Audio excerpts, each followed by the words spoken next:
बोल बाबा मेरे संग मेरी सखी आई, बाको नूपुर गिर गयो, आपने दल लियो अपने पास, बाकू दे दो। सूरदास जी बोले जेनूपुर? बोले हम बोले जे तो बाको है जो मेरे मुख निकार में आयो का। बोले बाबा मैं वही तो हूँ। बोले मोहे का तो भैया तू वही है, मुझे दिखाई तो देवे ना है। अरे बाबा मान जाए हमारा ही नूपुर है। बोले अच्छा तेरी सखी के पास एक नूपुर होगा, एक नूपुर तो मेरे पास है। सखी ने आगे आकर के अपने दूसरे पाम के नूपुर की पहचान मुंह को कराई दे, मैं छू करके देख लूंगा कि हाँ जो वही नूपुर है तो दूसरे पाम में पहना दूंगा, और नहीं तो भैया मैंने कहीं तो दे दी और असली आपको हकदार आयो वाने आके मुझसे की तो मैं तो बड़ी बड़ा फंस जाऊंगा, मुझे तो पता ना है असली कौन है। ठाकुर जी बोले श्री जी जो बहुत चतुराई कर रहा है, या आपको पता चल गई है कि आप ही श्री जी हो और ये दूसरा पाम पकड़ लेगा आपको। श्री जी बोली पकड़े तो पकड़ दो, लेकिन आज ये नूपुर लेके ही जाऊंगी। तो नूपुर के प्रति आसक्ति थोड़ी हमारी श्यामा जी की, उनकी तो जब से दृष्टि में आ गए सूरदास जी तब से बस यही चिंता है श्री जी को कि आप कृपा कैसे करूं मैं। श्री जी आगे बढ़ने लगी, ठाकुर जी पाम पूछे, तुम्हारे पाम पूछे पास मत जाओ पकड़ लेगो।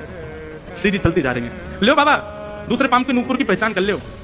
सूरदास जी ने दूसरे पाम को स्पर्श किया, बांधी भाई नूपुर हाथ से छुई, नेत्रन से आंसू बह रहे हैं।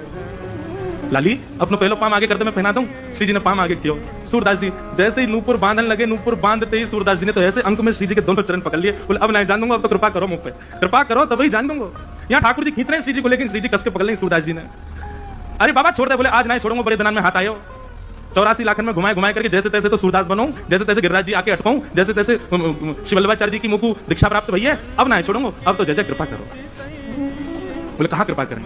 बोले मैंने जीवन में आपसे कछु नहीं मांगो, लेकिन आज मांग रहा हूं। ये दो चक्षु, इनकी कभी मुझको अभाव को अनुभव ना हो कि आपने मुझको क्यों ना दिए, बहुत कृपा ठाकुर जी जो आपने ना दिए, लेकिन आज पहली बार ऐसा लग रहा है काश मुंह पे नेत्र होते तो मैं दोनों युगल के दर्शन कर लेता।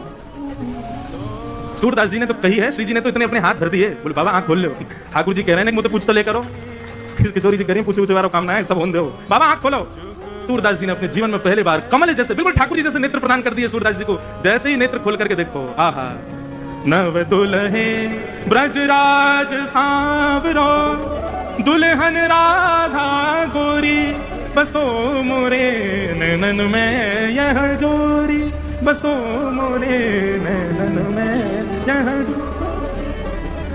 यही गिरिराज जी की तलेटी में दोनों युगल खड़े हैं, एक दूसरे के गले में गलवैयां डाले और सूरदास जी दर्शन कर रहे हैं।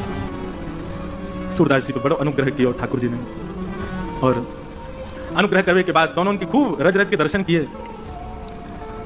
सूरदास जी दोनों जैसे ध्यान लगे, सूरदास जी बोले जय जय अब एक कृपा करो।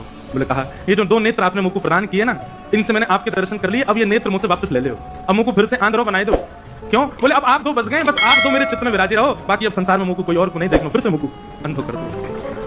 बोले भक्त वत्सल भगवान की